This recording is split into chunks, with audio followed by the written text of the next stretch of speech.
कौन करे? तो मुख्यमंत्री तो विदेश में है और मुख्यमंत्री जी गृह मंत्री हैं, तो अब किरोड़ जी तो ये फैसला कर नहीं सकते, तो कौन करे? मुख्यमंत्री करे। उनसे पूछो, बीजेपी की बेट देखने वाले आपके जो मित्र हैं उनको कहो कि मुख्यमंत्री जी से पूछो, भाई आप गृह मंत्री हो, कब तक इनके खिलाफ क्या करोगे? अब मैं तो क्या कर, मैं तो यही कह सकता हूं कि ये बातें अच्छी नहीं है, ये बातें अच्छी नहीं है। आप महिला सशक्तिकरण की बात कर रहे हो और एक आईपीएस अधिकारी जो देश की सबसे बड़ी नौकरी होती है, अगर उसका मातहती उसकी लोकेशन ट्रेस कर रहा है, तो ये हमारे लिए, पूरे प्रदेश के लिए गंभीर बात है। इतनी सी बात है, बाकी तो वो जाने उनको कार्रवाई करनी नहीं करनी, क्या करनी, जांच करनी नहीं करनी, वो तो उनके हाथ में है ना साहब। वो तो अभी तो कांग्रेस वालों की जांचें करने में लगे हुए हैं, उनको फुर्सत कहाँ है अपनी जांचें करने में। उनकी जांच तो हम कराएंगे, समय आएगा 3-4 साल बाद में है।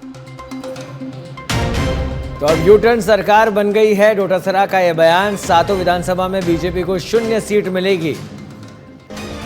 तो पीसीसी अध्यक्ष गोविंद सिंह डोटासरा जो कि पत्रकारों से रूबरू हो रहे थे, पर्ची की सरकार ने भ्रमण का काम किया है, डोटासरा ने यह बयान दिया।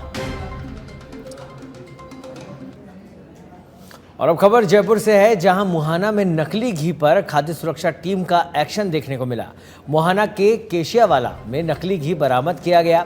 2000 लीटर नकली घी मार्केट में सप्लाई भी हो चुका है। 7000 लीटर नकली घी को बाजार में सप्लाई की तैयारी थी। खाद्य सुरक्षा अतिरिक्त आयुक्त पंकज ओझा इस कार्रवाई में मौजूद रहे।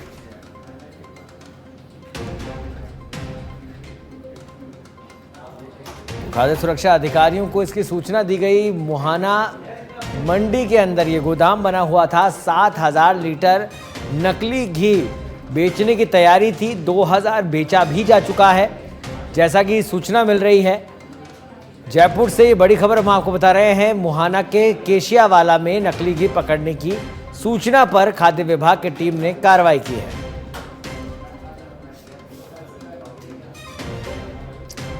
मुहाना पुलिस में नकली घी पर कार्रवाई की। खाद्य सुरक्षा के अधिकारी भी मौजूद रहे। मुहाना के केशियावाला में पुलिस ने ये रेड मारी।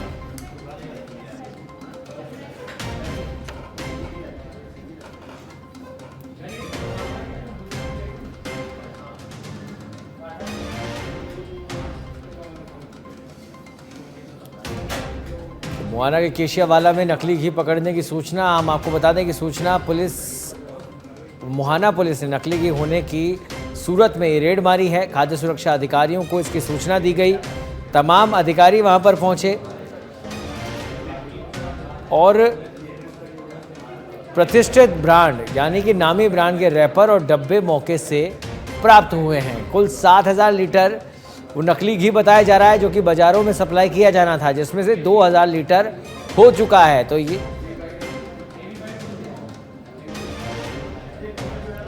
और इस पर अधिक चर्चा के लिए हमारे साथ जुड़ गए हैं खाद्य सुरक्षा आयुक्त पंकज ओझा जी। सर बहुत बहुत स्वागत सच बेधड़क में आपका। और ये मौत के सौदागर, लगातार आप ग्राउंड पर कार्रवाई करते हुए दिखाई देते हैं सर, बावजूद इसके जो ये मौत के सौदागर हैं ये अभी तक बदस्तूर अपने काम में लगे हुए हैं, क्या कारण है सर? पहले तो मैं ये जानना चाहूंगा आपसे।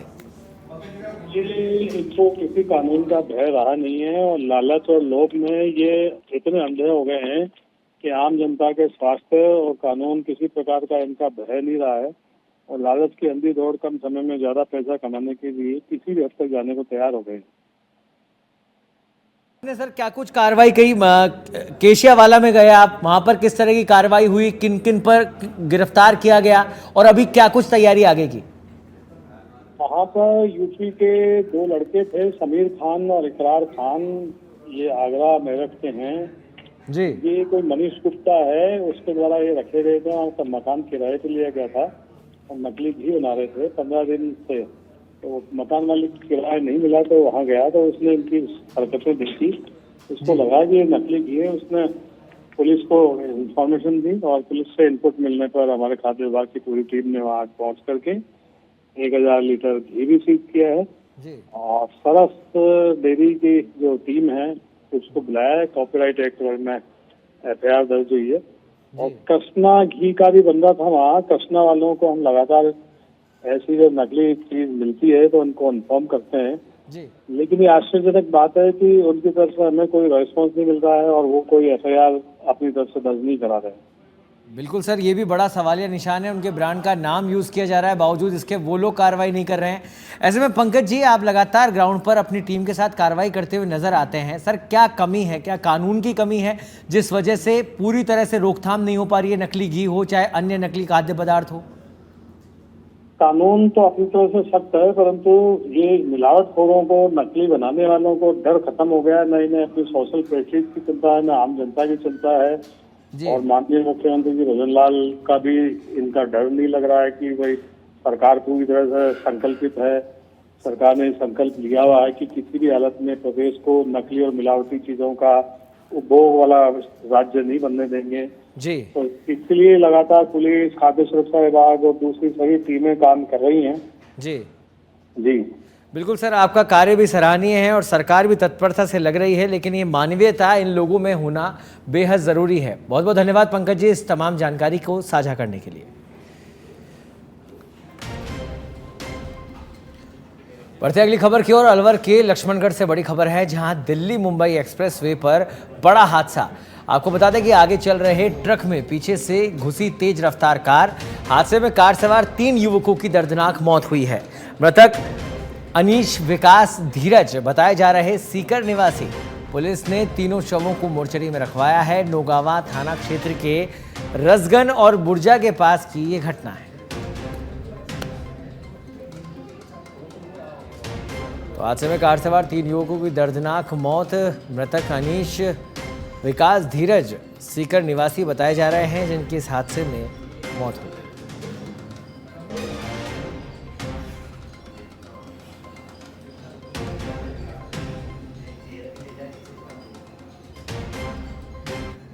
कोलकाता के आरजी कर हॉस्पिटल के मुद्दे की आड़ में राजस्थान में रेजिडेंट डॉक्टर हड़ताल पर। अब एसएमएस मेडिकल कॉलेज के रेजिडेंट डॉक्टर्स की हड़ताल ने गंभीर मोड़ ले लिया है। सभी सरकारी अस्पतालों में पिछले 7 दिन से हड़ताल कर रहे हैं। इससे पहले 45 दिन की हड़ताल कर चुके हैं। 15 दिन का अल्टीमेटम दिया गया था, उसके बाद 7 दिन का अल्टीमेटम दिया गया। 8 सूत्रीय मांगे पूरी नहीं होने पर अब इसको लेकर विरोध प्रदर्शन तेज किया गया है। इन दिनों मौसमी बीमारियां ज्यादा हो रही है। अस्पताल के अंदर देखा जा सकता है कि बहुत तादाद में मरीज आ रहे हैं। किस तरह की यहाँ पर मौसमी बीमारियों के मरीज यहाँ पर आ रहे हैं, डॉक्टर साहब से हम बात करते हैं कि उसके बचाव के क्या कारण हो सकते हैं और इन दिनों जो हड़ताल चल रही है उस पर कितना फर्क पड़ रहा है। जी सर। देखो कि मौसमी बीमारियां अक्सर बारिश के बाद अगले 2-3 महीने तक, जब तक सर्दी आ जाती है तब तक चलती हैं और अधिकतर मच्छर वाली होती हैं। शुरुआत में कभी हम लोग मलेरिया देखते थे, फिर डेंगू आया, चिकनगुनिया आया। अब की बार भी डेंगू के बहुत मरीज आ रहे हैं, चिकनगुनिया के बहुत आ रहे हैं दर्द के साथ में। स्क्रब टाइफस एक और मच्छर वाली ही बीमारी है जिसमें कि दोनों फेफड़ों में निमोनिया हो जाता है। ये पेशेंट्स बहुत ज़्यादा आ रहे हैं और इसके अलावा ऐसे भी आ रहे हैं जिनमें इनमें से कोई टेस्ट पॉजिटिव नहीं आ रहा है, लेकिन पिक्चर यही है, बुखार के साथ पूरे बदन में दर्द, बुखार के साथ प्लेटलेट कम हो रही हैं और ये मच्छर वाली ही बीमारियां इस वक्त मौसमी बीमारियों में आ रही हैं। बहुत ज़्यादा लोगों है, आप भीड़ देख सकते हैं कि कितनी भीड़ है और सुबह से लेकर 2 बजे तक, 3 बजे तक 1 मिनट की फुर्सत नहीं होती है और ये तब तक चलता है जब तक, हमने तो यही ऑब्जर्व किया है, दिवाली के बाद जब ठंड शुरू होती है तो कम होने लगती है। तो बचाव के क्या कारण हो सकते हैं? भाई बचाव का तरीका सबको मालूम है कि सबसे पहले नगर निगम जाके फोगिंग कराए, जहाँ डीडीटी छिड़कना है छिड़के, पानी इकट्ठा नहीं होने दे। पर वो बचाव वाला पीरियड अब निकल गया। अब मच्छर तो खूब हो गए, अब यह है कि मच्छर से बचने का है तो वो है कि या तो मच्छर वाली जाली लगाएं, मच्छर को घर के आसपास इकट्ठा होने नहीं दें। यहाँ पब्लिक की जिम्मेवारी है कि थोड़ी सफाई रखे, पानी इकट्ठा नहीं होने दें। अफोर्डेबल हो तो मच्छरदानी या ओडोमॉस या जो ये अब रात को जो लगाते हैं मच्छर वाली दवाइयाँ वाला, वो चालू कर देंगे। सर, इन दोनों रेजिडेंट्स जो डॉक्टर हैं वो भी हड़ताल पर, स्ट्राइक पे है, क्या कहना चाहेंगे, क्या फर्क पड़ रहा है इस पर? फर्क यूँ पड़ता है कि हमारे वार्डों में एक पेशेंट की जरूरत वो नहीं है और देखे कौन, वो इंटर्न्स हमने लगा रखे हैं जो बेचारे लगे हुए हैं दिन रात और रेजिडेंट्स की वजह से बहुत ज़्यादा फर्क पड़ा है पेशेंट्स की केयर पे, पर्टिकुलरली मेडिसिन में, जहाँ की इस वक्त पेशेंट्स बाकी दिनों के मुकाबले कम से कम 2 गुने आते हैं। हर रोज हमारे पास एसएमएस में मेडिसिन में कम से कम 150 पेशेंट एडमिट हो रहे हैं और आउटडोर में तो आप देख लो कि हज़ारों की तादाद में हम आते हैं, उससे पहले ही भीड़ खड़ी रहती है। तो रेजिडेंट्स की वजह से बहुत फ़र्क पड़ा है। रेजिडेंट्स को इस साथ सरकार को वार्ता करके इनकी बुलाना चाहिए जल्दी ही। तो इनकी जो डिमांड्स है आपने भी देखी होगी, किस तरह की हैं और क्या जायज़ मांगे हैं होनी चाहिए? कि क्या है कि जायज़ होती है एक दो, फिर जब ये लोग जा रहे हैं कि सोचते हैं स्ट्राइक पे जा रहे हैं तो 3 जोड़े और जोड़ो, फिर एक कूदता हुआ बीच में आता है, अरे यार अपने स्ट्राइक भी बढ़ा लो। तो जायज़ के साथ साथ कुछ कुछ एक्स्ट्रा डिमांडें और होती हैं, तो ये सब वार्ता के साथ ही जाकर के खत्म होंगी और हो जाएगा। इस पर कोई ऐसी बात नहीं है ना। हाँ ठीक। तो डॉक्टर साहब ने बताया कि किस तरह से यहाँ पर अस्पताल के अंदर मरीजों की जो तादाद है वो लगातार बढ़ रही है और आने वाले समय के अंदर रेजिडेंस डॉक्टरों की अगर स्ट्राइक खत्म नहीं हुई तो यहाँ के हालात और भी खराब हो सकते हैं। कैमरा पर्सन दिनेश मेहरा के साथ मैं प्रमोद कुमार, सच पे धड़क जय। बीकानेर के नोखा से खबर है, जहां परिवहन विभाग ने दोपहिया वाहन शोरूम पर कार्रवाई की। दोपहिया वाहन शोरूम पर छापा मारा गया। अवैध रूप से बेची जा रही 26 दोपहिया वाहनों को सीज किया गया है। दीपावली के त्यौहार के मद्देनजर ये कार्रवाई हुई है। बीकानेर की एक फर्म पर नोखा में वाहन अवैध बेचे जाने की शिकायत हुई थी। नोखा में 3 शोरूम पर जांच की गई है। अभियान में परिवहन निरीक्षक घनश्याम मीणा टीम के साथ मौजूद हैं।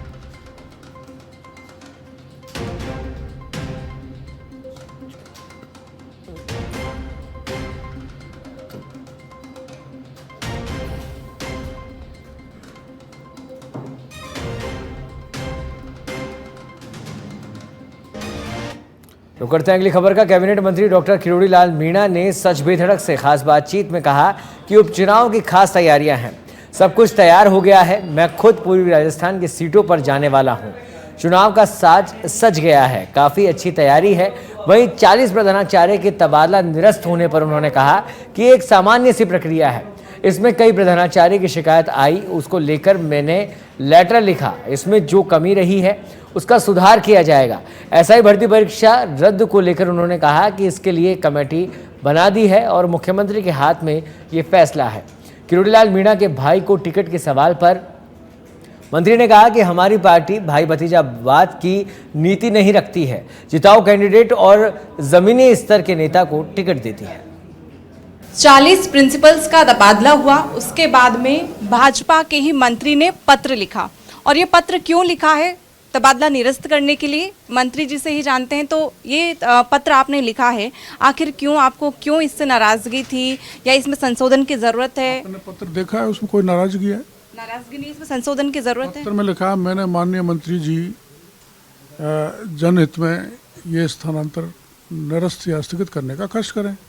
मंत्री जी ने हमारी निवेदन मान लिया। तो न तो आक्रोश है, न रोष है, न कोई आरोप है, ऐसी कोई बड़ी बात नहीं है। तो रूटीन में होता रहता है। इतना मंत्री जी को कुछ शिकायतें मिली थी, तो हमने मंत्री जी को यही कहा है कि इनकी थोड़ी तसल्ली से जांच करवा लो। जांच में दोषी जो भी पाया जाएगा उसके खिलाफ कार्रवाई होगी। जो इस विभाग के अनुभवी लोग हैं और जो इस मामले में ज्ञान रखते हैं, उनका यही कहना है कि समुदाय विशेष के लोगों को टारगेट किया गया था। आपको भी लगता है? ऐसा कुछ नहीं होता।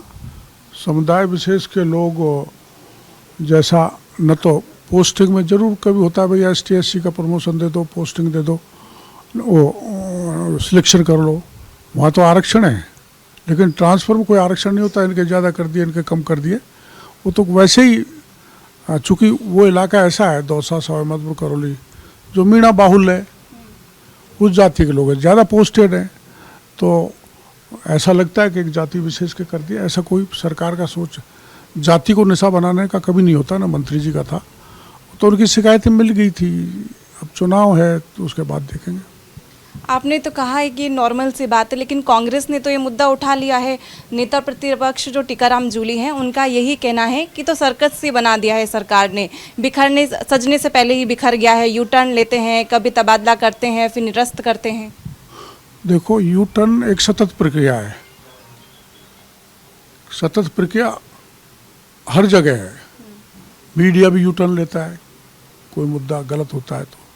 आदमी भी अपने जीवन में कोई गलत हो जाता है तो पीछे हटता है। कांग्रेस भी दर्जनों बार मैंने पीछे हटाई है पिछले राज में। तो इसको कोई ऐसा नहीं कह सकते सरकार पीछे हटी है।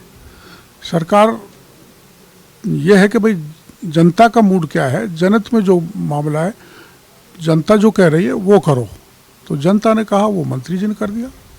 एसआई भर्ती को लेकर के क्या कुछ कहना है कि परीक्षा रद्द होगी या नहीं? कुछ लोग तो आप ही से आस लगाए बैठे थे, जिन्होंने परीक्षा दी वे भी परेशान हैं, और जिन्होंने जो पकड़ में आ गए हैं आरोपी वो तो हैं ही परेशान। तो क्या है, क्या आगे निर्णय होगा? नहीं, देखो आपको पता है कि उसमें एक कमेटी मुख्यमंत्री जी ने बना दी है 5 मंत्रियों की, तो वो मैं उसके बारे में कोई कमेंट नहीं कर सकता।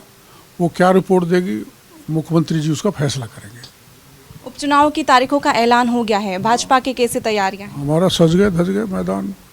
कल परसों हम भी जयपुर छोड़ देंगे और सारी सीटों को जिता कर लाएंगे।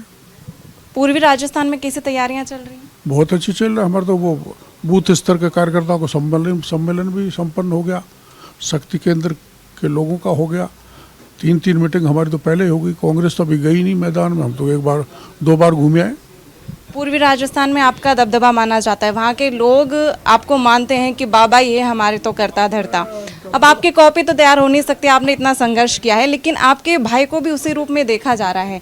तो क्या लगता है आपके भाई को भी टिकट दिया जाना चाहिए, मौका मिलना चाहिए जनता की सेवा के लिए? हमारी पार्टी परिवारवाद में, जातिवाद में, क्षेत्रवाद में, सांप्रदायिकवाद में, किसी प्रकार के वाद में भरोसा नहीं की, एक ही भरोसा करती है राष्ट्रवाद में, और उस विचारधारा के हिसाब से हमारे चयन होता है।